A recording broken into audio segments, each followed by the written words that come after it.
अस्सलाम वालेकुम। मेरे जरे दोस्त पैगाम सुनते पे हैं इको जल्दी जल्दी शेयर करो। कोट सखान शहर जरा टाक रोड देते है पोटे देखो 8 किलोमीटर ए बुड़ गया है। बहुत सारे बाल अभी लुट गए हैं, जालियाँ लुट गई हैं।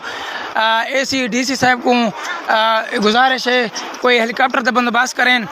असा लिंक रोड ते हैं और रोड धुआं पासों टुट चुका है।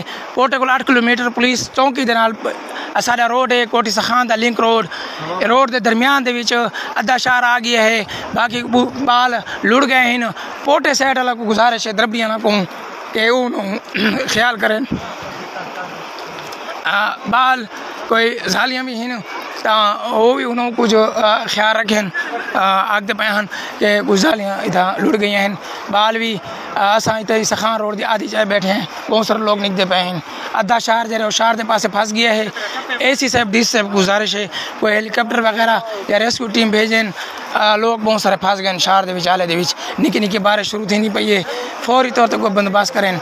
बहुत शहर के बिल्कुल पानी दाखिल थी गया है। शहर मुकम्मल तौर पर तबाह थी। सामने देखते पे हुए लोग सारे सामने रोड की आधी चाय बैठे हैं। बहुत सारे लोग निकले आने हैं। बालों का जानी नुकसान बहुत थी गया है। मेहरबानी करके AC DC साहब गुजारिश है कि कोई बंदोबस्त करें। मैं दे सकती जितने सारे ये वीडियो को शेयर करो ताकि कोई इमदाद पहुँचा।